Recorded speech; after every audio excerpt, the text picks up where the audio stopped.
God Almighty reigns.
Saat ini kami mau duduk diam Tuhan. Kami mau dengar-dengaran akan Engkau. Berbicaralah kepada kami, supaya setiap kami yang hadir pagi hari ini, kami memperoleh peneguhan kekuatan yang baru. Dan setiap firman-Mu yang kami dengar tidak akan berlalu begitu saja. Dia akan berakar, bertumbuh dan berbuah di dalam kehidupan kami. Hamba memohon Roh Kudus, tolong kami agar kami fokus untuk mendengarkan Tuhan. Di dalam nama Yesus yang siap fokus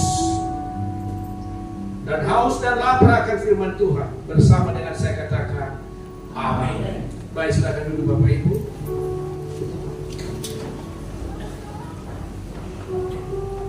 Baik, kita masih dalam tema bulan ini adalah transformasi paradigma, perubahan paradigma, perubahan cara berpikir, cara pandang, dan otomatis akan disertai dengan cara kita bertindak. Nah, hari ini Bapak Ibu, saya ingin mengajak kita melihat firman Tuhan di dalam 1 Raja-Raja pasal 18. 1 Raja-Raja pasal 18 ayatnya yang ke-30 sampai 40. Tolong ditayangkan ayat ini. Iya. Ini adalah sebuah peristiwa demonstrasi iman yang dikerjakan oleh Nabi Elia. Di mana pada saat itu kita tahu bahwa di Samaria terjadi kekeringan, tidak turun hujan selama 3 tahun. Lalu Tuhan mengutus Elia dan untuk bertemu dengan Raja Ahab pada saat itu. Kemudian setelah bertemu dengan Raja Ahab melalui asistennya,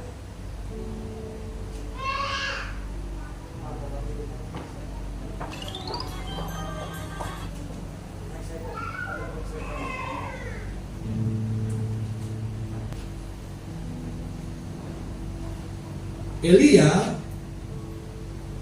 meminta kepada Ahab supaya mengumpulkan rakyatnya untuk berdoa dan memberikan kurban persembahan kepada Tuhan supaya apa? Turun hujan.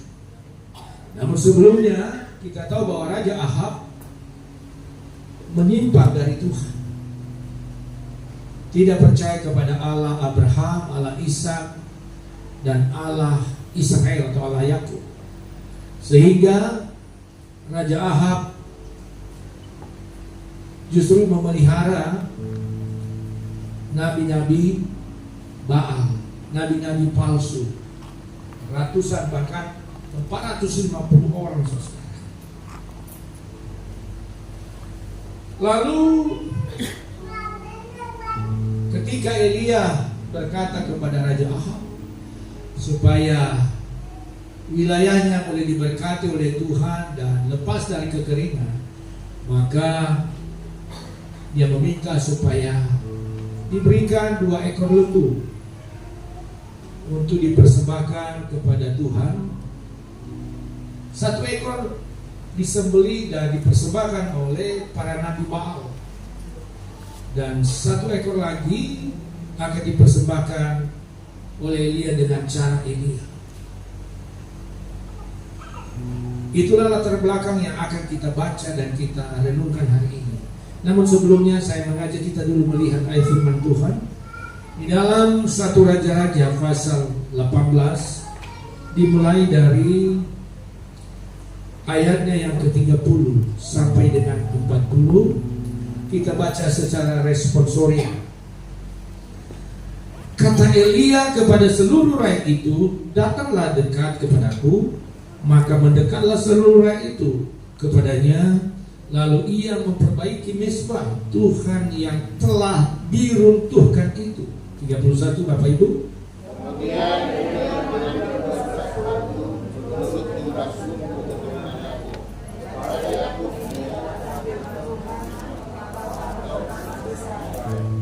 ia mendirikan batu-batu itu menjadi mezbah demi nama Tuhan dan membuat suatu parit sekeliling mezbah itu yang dapat membuat 2 sukat benih. 33.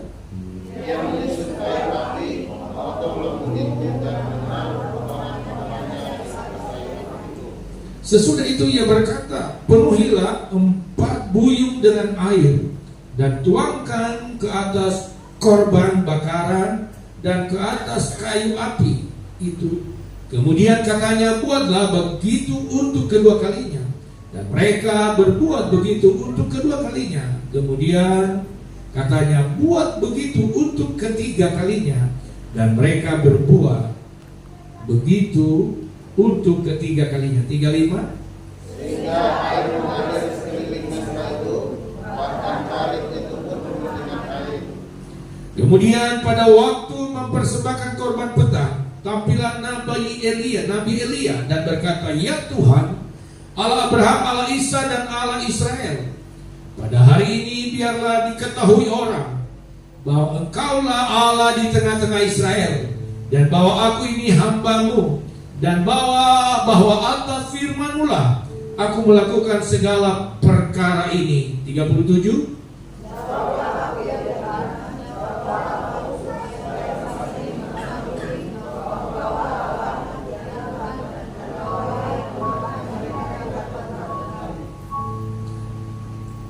Lalu turunlah api Tuhan menyambar habis korban bakaran, kayu api, batu dan tanah itu. Bahkan air yang dalam parit itu habis dijilat.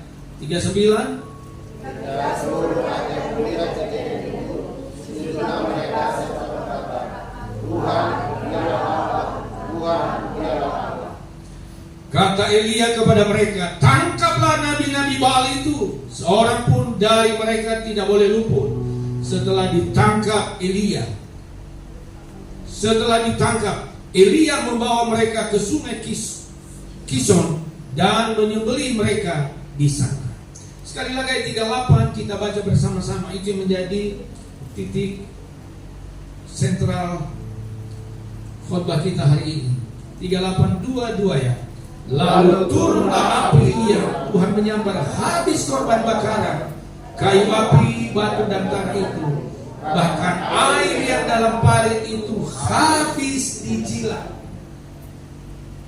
waktu saya merenungkan firman Tuhan ini, saya berpikir, Tuhan, bisakah terjadi peristiwa seperti ini lagi? Seperti di zaman Elia, mungkinkah terjadi di kota kami, kota Gala? Bolehkah terjadi di negeri kami Indonesia seperti ini? Sehingga nanti semua rakyat berkata bahwa Allah orang Israel, Allah orang Kristen adalah Allah yang hidup dan Allah yang benar. Tadi waktu pagi jumpa dengan PBI, mana PBI tadi yang ikut pagi? Oke, ada berapa ini? 1, 2, 3, 4, 5, ada di sini lagi.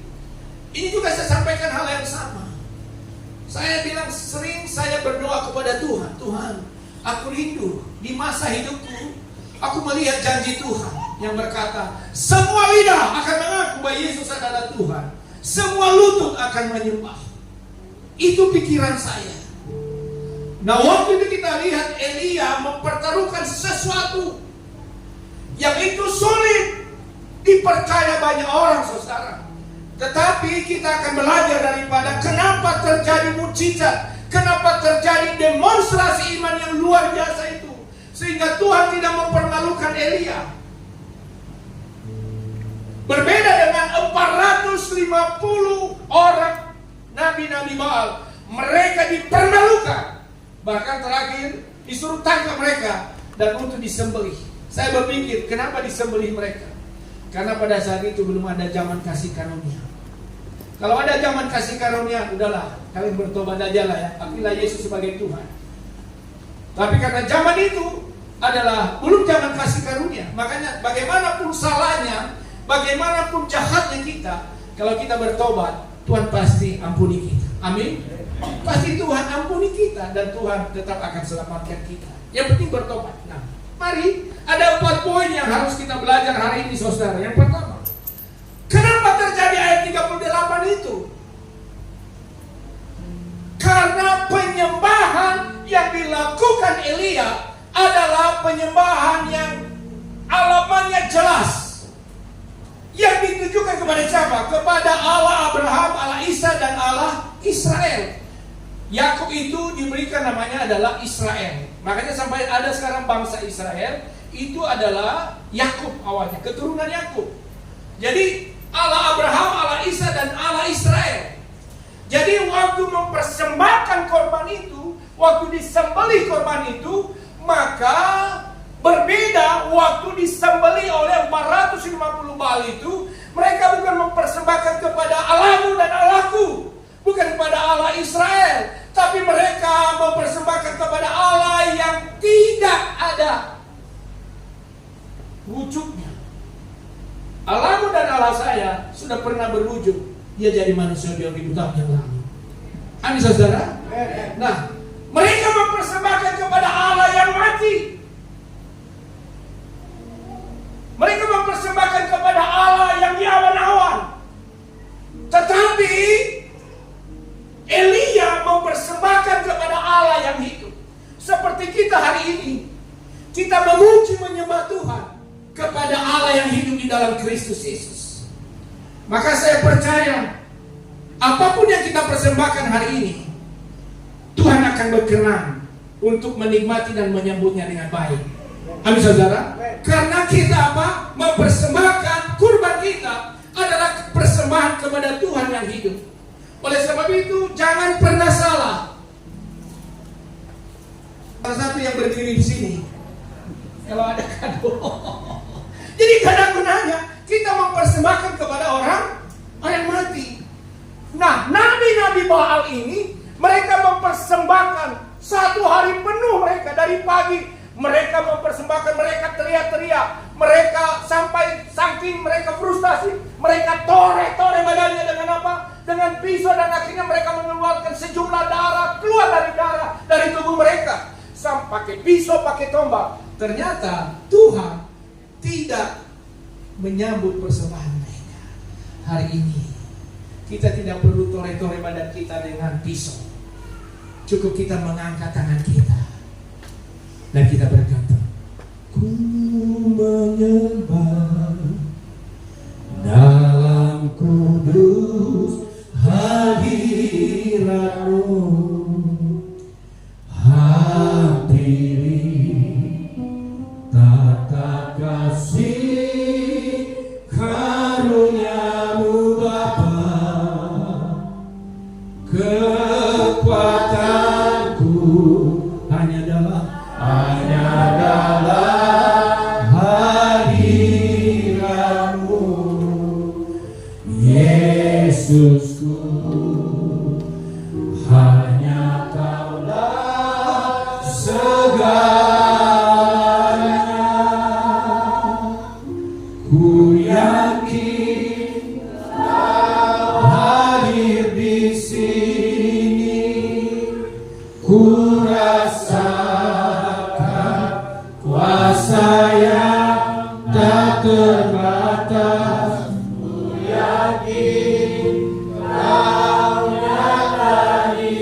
itu air mata saya menetes terus.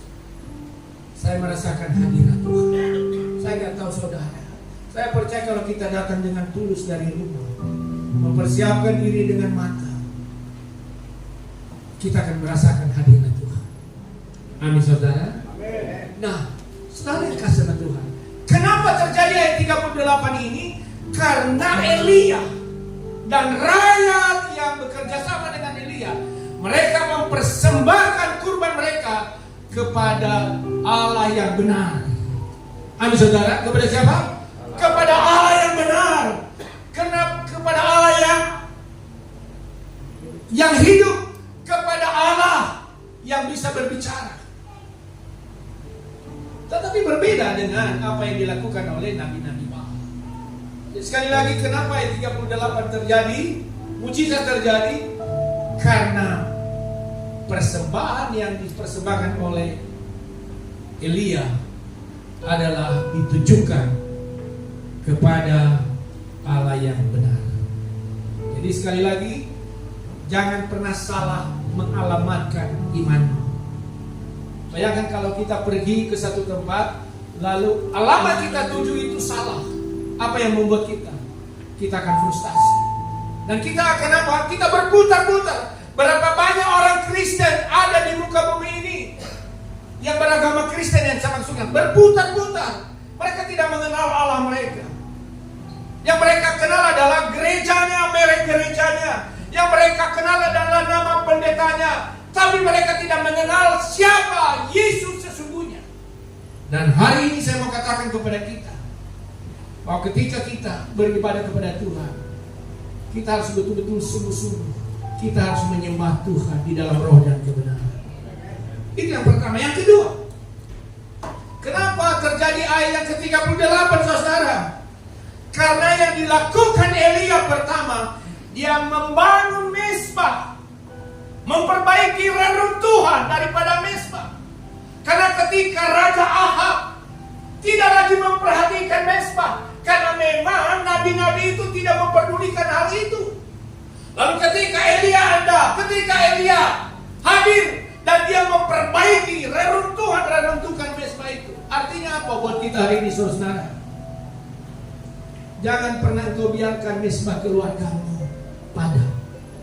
Halo, karena kesibukan, karena pekerjaan dan lain sebagainya, jangan pernah engkau tutup, jangan pernah engkau hentikan, jangan pernah engkau bubarkan. Apakah konsermu, apakah persekutuanmu, apakah mezbah keluargamu, hari ini harus bangkit dan bangun kembali.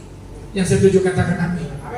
Supaya setiap doamu, setiap penyembahanmu, setiap permohonan kepada Tuhan, Tuhan akan berkenan atasnya. Saudara yang tahu apakah hari ini masih ada mezbah keluarga?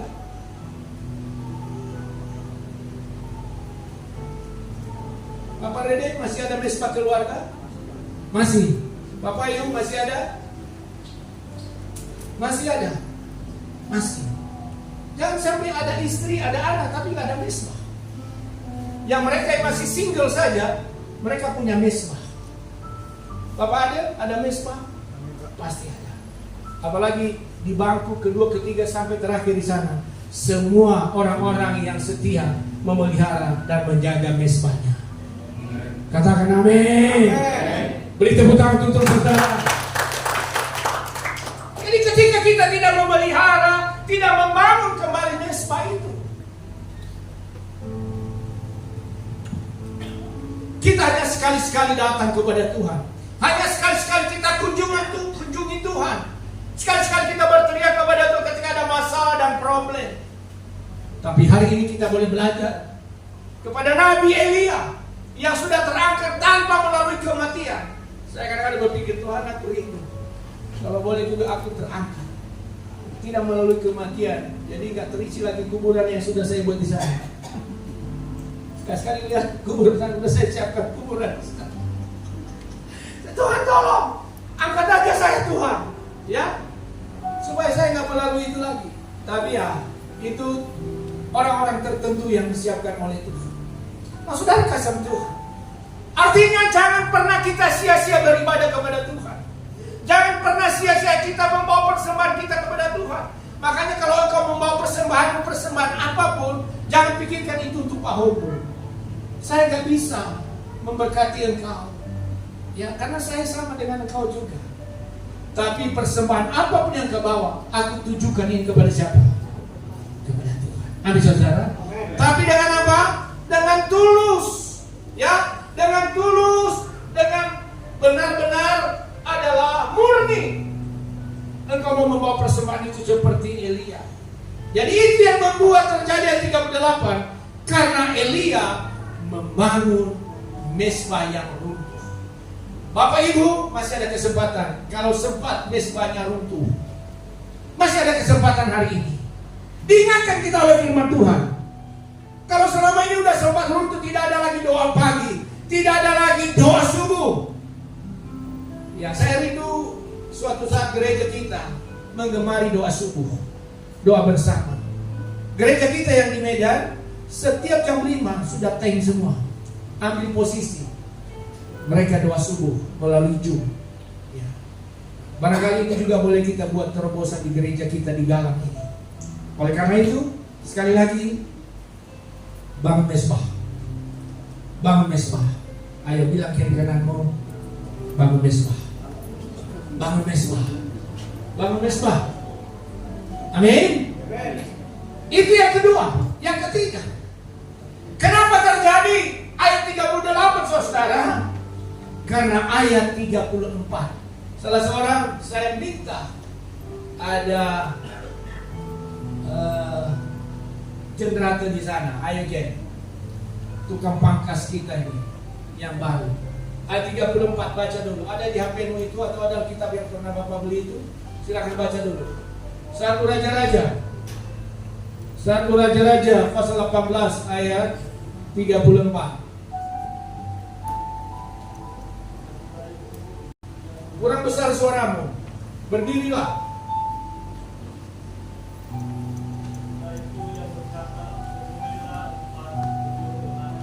Kita tidak akan melihat ayat 38.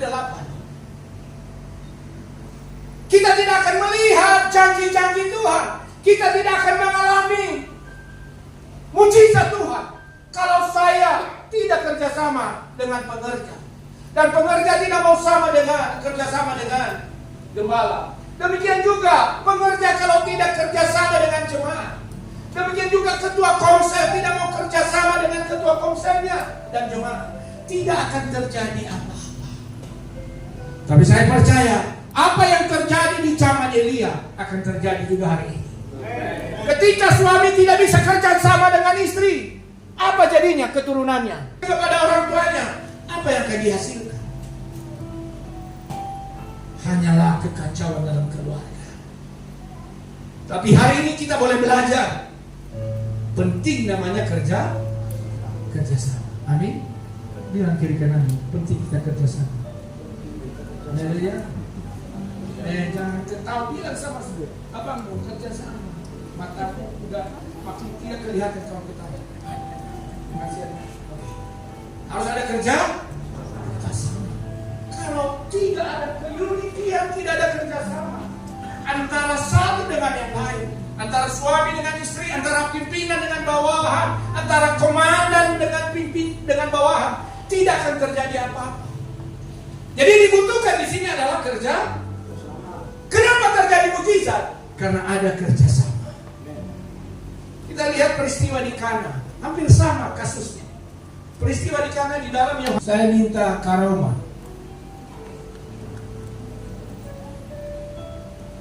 Yohanes pasal 2 itu sampai 8. Berdiri karoma.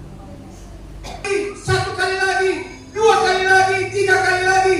Seringkali kita bilang, aduh cerewet sekali bapakku ini, cerewet kali mamaku ini, cerewet kali gembalaku ini. Kalau Tuhan katakan, lakukan lagi, lakukan. Kalau pemimpin katakan, lakukan, jangan berbantah-bantah. Kita tidak akan melihat hasil. Yang mengerti katakan amin, saudara. Oleh karena itu jangan pernah berbantah-bantah.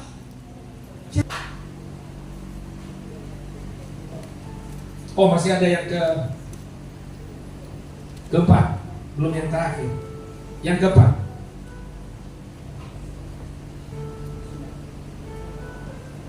waktu terjadi ayat 38, maka terjadi perubahan paradigma, yaitu di ayatnya yang ke-39. Ayat next apa? 39-nya? Satu Raja-Raja 18 tadi. Satu Raja-Raja 18 tadi mana Pak? Ini.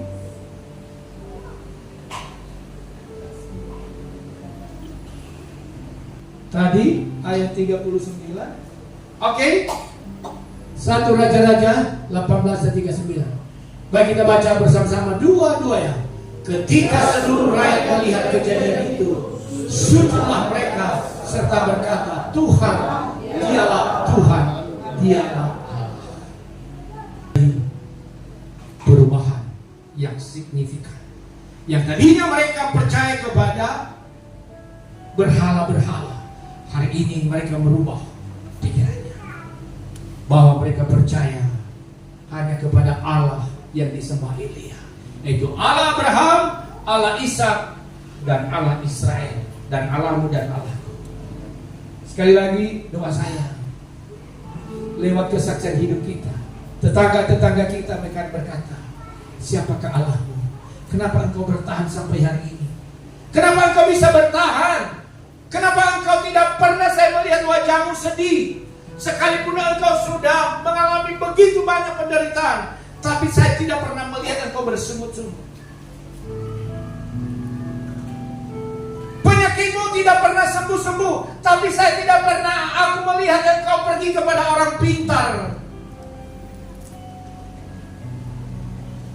Kenapa engkau masih bertahan? Dan itulah momen dan kesempatan bagimu menyaksikan bahwa Allahku adalah Allah yang hidup di dalam Kristus Yesus. Amin saudara. Oleh karena itu tidak akan terjadi ayat 38 dan 39. Bila mana tadi salah Allah, salah alamat. Yang kedua apa tadi? Adalah tidak membangun kembali mesbah. Dan yang ketiga tidak akan terjadi 38 39 kalau tidak ada kerjasama. Penting kerjasama antara suami dan istri, antara suami istri dan antara orang tua dan anak. Dan yang terakhir adalah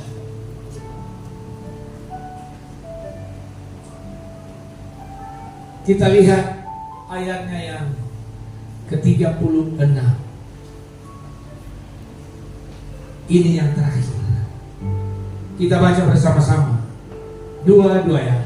Kemudian pada waktu mempersembahkan korban petang, tampillah Nabi Elia dan berkata, ya Tuhan, Allah Abraham, Ishak dan Israel, pada hari ini biarlah diketahui orang bahwa Engkaulah Allah di tengah-tengah Israel, dan bahwa aku ini hambamu, dan bahwa ada atas firman-Mu aku melakukan segala perintah ini. 37. Jawablah aku, ya Tuhan, jawablah aku, supaya bangsa ini mengetahui bahwa Engkaulah Allah yang Tuhan, dan Engkaulah yang membuat hati mereka tobat. Kesimpulannya, selain Elia menunjukkan kepada Allah yang tepat persembahannya, kurbannya, selain dia membangun reruntuhan mesbah, selain ada kerjasama, dan yang menarik saudara, Elia punya hubungan spesial dengan Tuhan. Kenapa? Karena seolah-olah waktu dia bilang Tuhan, artinya menunjukkan kedekatannya dengan Tuhan. Saya mau katakan kepadamu hari ini, jangan terlalu bangga engkau dekat dengan seorang pejabat. Karena Elia begitu yakin. Kenapa Elia bisa menggugah hati Tuhan sampai api yang adalah lambang kehadiran Tuhan menjilat habis semua kurban, sampai air-air yang dipanen itu kering semua, dan mempermalukan daripada nabi-nabi Baal itu. Karena Elia punya hubungan spesial Saya tidak tahu di HP-mu ada hubungan spesial dengan siapa hari ini. Halo, nggak ada yang ngaku. Hah? Engkau berhubungan dengan siapa hari-hari ini? Ada hubungan spesial dengan siapa? Oke, stop. Kalau itu bukan muhrimmu, kalau itu bukan pasanganmu, stop. Lebih baik membangun hubungan dengan Tuhan. Sehingga kapan saja engkau berteriak kepadanya, kapan saja engkau berseru kepadanya, dia akan mendengarkan engkau. Dan dia tanda suaramu. Dia paham suaramu. Kenapa? Karena dia juga paham persembahanmu kepada dia.